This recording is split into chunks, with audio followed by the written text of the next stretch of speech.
Break के बाद एक बार फिर से आपका स्वागत है। ब्रेक से पहले हम चर्चा कर रहे थे, हमारे साथ जुड़े हुए थे गिरिराज अग्रवाल, वरिष्ठ पत्रकार हमारे साथ जुड़े हुए थे। वो प्रताप जी, जिस तरह से गिरिराज जी कह रहे थे, कुल मिलाकर अब प्रदेश नेतृत्व तो कमजोर हुआ है, इसलिए सीधे दिल्ली भगने की परंपरा ज्यादा हुई है।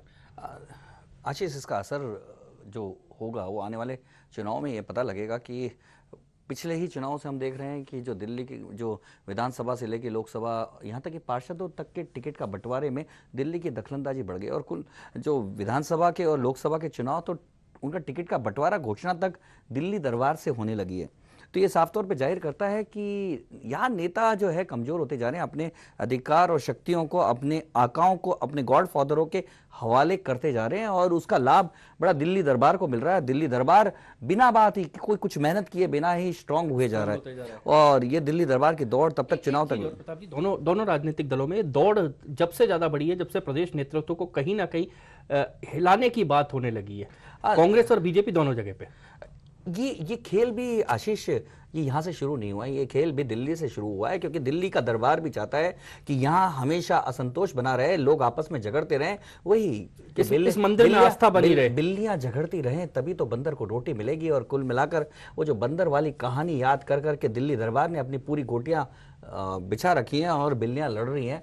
और लेकिन बिल्लियों को कब समझ में आएगा ये तो समझ में नहीं आता, क्योंकि अपने ही अधिकार वो खोते जा रहे हैं। आज प्रदेश अध्यक्ष को अपने बारे में यदि कोई बात करनी है होती है तो दिल्ली के दरबार से कहना होता है, उनका यदि अपमान होता है तो उसके ऊपर भी एक्शन दिल्ली दरबार से होता है। तो यानी कि प्रदेश का अध्यक्ष, प्रदेश का पदाधिकारी, प्रदेश का बड़ा नेता भी अपनी खुद की अस्मिता की रक्षा भी नहीं कर सकता, तो आखिर में सामान्य नेता और कार्यकर्ता की क्या बिसात। तो सारा सब कुछ दिल्ली दरबार के अर्पण हो चुका है। लेकिन अगर ये होता है, लगातार होता है प्रताप जी, लॉन्ग टर्म, क्योंकि चुनाव आने वाले हैं, 1.5 साल में चुनाव बचा है, इतनी निर्भरता अगर दोनों राजनीतिक दलों की दिल्ली पर हो जाएगी तो यहाँ पर दोनों राजनीतिक दलों को चुनाव लड़ना है फील्ड में, उसका कहीं ना कहीं असर नजर आएगा।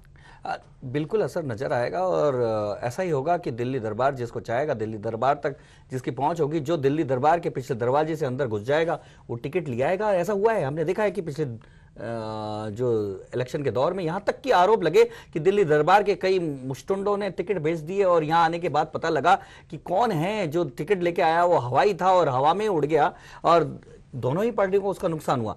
और ऐसा लगता है कि यदि ऐसा रहा और सब कुछ इन्होंने अपने अधिकार दिल्ली दरबार के हवाले कर दिए तो हवाई इस बार भी होने वाला है। पर जो प्रताप जी, इस समय की तेज दौड़ है, इस समय रोज नेता भाग रहे हैं, क्या लगता है ये दौड़ कब तक रहेगी? अगर कुछ परिवर्तन होता है, अगर जैसा कयास लगाए जा रहे हैं, जैसी सूचनाएं आ रही हैं दोनों तरफ से, जब तक दोनों बिल्लियां रोटी को आपस में बांट के खाना नहीं सीखेंगी तब तक तो ये दौड़ लगती रहेगी।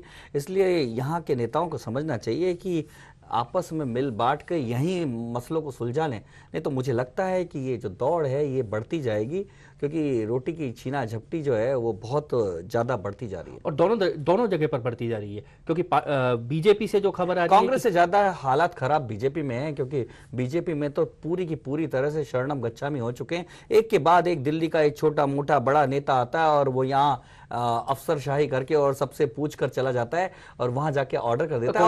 और नेता जो है यहाँ नहीं है, क्योंकि अगर ज्योति खंडेलवाल मेयर है, वो तक दौड़ लगा देती है तो बाकी ऊपर तो हम सोच सकते हैं। बिल्कुल, बात यह है कि ज्योति खंडेलवाल को अब लगने लगा है कि उनकी कुर्सी भी हिलने लगी है, तो ज्योति खंडेलवाल भी दौड़ लगा रही। लेकिन आशीष, यहाँ बात यह है कि ज्योति खंडेलवाल अपने आप को बहुत बड़ा नेता मानने लगी है, इसलिए शायद दिल्ली दरबार से संपर्क करने के चक्कर में जाने लगी है। लेकिन उनकी समस्या ऐसी नहीं है कि जो राजस्थान में निपटे नहीं, जो शायद दिल्ली भग रहा है वो बड़ा हो जाता है, ये शायद कहीं ना कहीं लगने लगा है। बहरहाल ये दौड़ शायद फिलहाल तो थमने वाली नहीं है और ये भी तय है कि जैसे जैसे चुनाव पास आते जाएंगे, दिल्ली दरबार की निर्भरता जो राजनीतिक दल है यहाँ के, उनके लिए बढ़ती ही जाएगी। बड़ी खबर में आज इतना ही, दीजिए पूरी टीम को इजाजत, नमस्कार।